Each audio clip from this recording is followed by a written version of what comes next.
Reconciling with a downloaded statement. If you use internet banking, you can download your bank statements and automate much of the bank reconciliation process.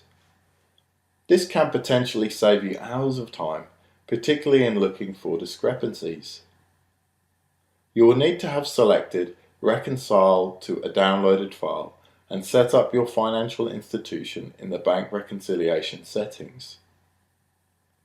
There are a number of steps in this process as indicated by the tabs at the top of the bank reconciliation screen, but this can have a number of advantages. For example, many of your transactions can be automatically matched to save you hours of time. Some banks are better than others in this regard because some list check or reference numbers separately, while others include the check number as a part of the description that is not easy to separate. Plus, any transactions on your bank statement that have not been entered into the program can be imported and quickly allocated to the correct columns. Step 1 is to download your bank statements. You can do this at any time you are logged on to the internet, and also from within the bank reconciliation wizard. When you click on the download button, it will take you to your bank's website where you can download the bank statement file. We recommend saving the file with a unique name that identifies the month in case you need to access it again later. While you are at your bank's site, write down the closing balance as you will need this later. I've already downloaded my file, so I'll click on Next to continue. Now we need to import the bank statement file. Browse to select your downloaded file and click on Open. Then click on the Next button. Step 3 is to type in the closing bank balance. Unfortunately, many of the banks do not include the bank balance in their download files, so you will need to record the closing bank statement balance manually. This is the balance on your bank statement after the last transaction of the month. Type in the closing bank statement balance into the box provided. By the way, if the balance is an overdraft, record the amount as a minus. OK, click on Next to continue. Now we get to review the deposits that have been matched in accordance with the program's rules. Your money and deposits are matched to your bank statement on the basis of date and amount. Review these entries to ensure they are correct.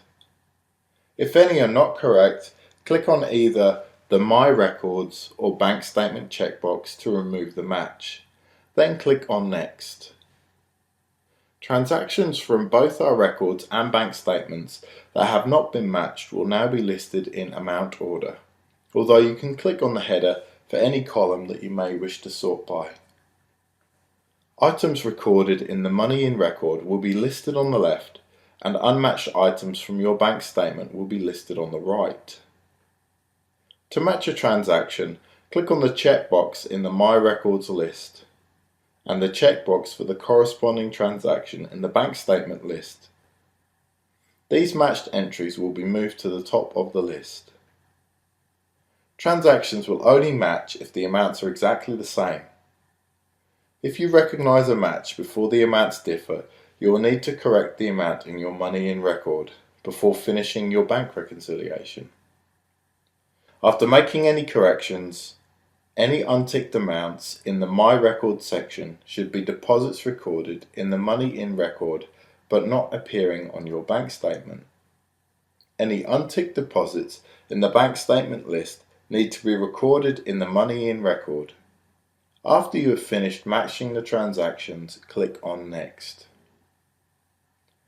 The Money in record screen will now list the unmatched transactions from the bank statement list, so you can apply the amounts to the correct allocation columns. Arrow to or click on the amount you wish to reallocate and press your delete key to delete the amount from that column.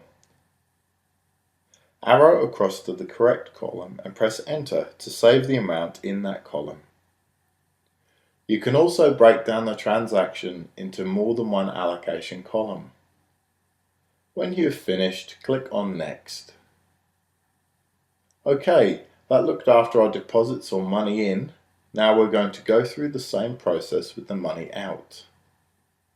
Step 1 is to review payments recorded in the total bank payment column of your money out record, with the transactions on your bank statement. The total bank payment transactions from the money out record are matched to your bank statement on the basis of check number, date and amount. Review these entries to ensure they are correct. If any are not correct, click on either the My Records or Bank Statement checkbox to remove the match. Then click on Next. Your unmatched entries are listed in check number, then amount order, although you can click on the header for any column that you may wish to sort by. To match a transaction, click on the checkbox in My Records list and the checkbox for the corresponding transaction in the bank statement list. These matched entries will be moved to the top of the list. Once again, transactions will only match if the amounts are exactly the same. If you recognize a match but the amounts differ, you will need to correct the amount in your money out record before finishing your bank reconciliation. After making any corrections, any unticked amounts in the My Records section should be payments recorded in the money out record but not appearing on your bank statement, i.e. outstanding payments. Any unticked payments in the bank statement list should be recorded in the money out record.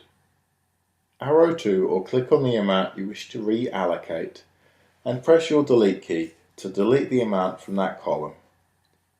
Arrow across to the correct column and press enter to save the amounts in that column. You can also break down the transaction into more than one allocation column. When you have finished, click on Next. The final step is to balance and lock your records.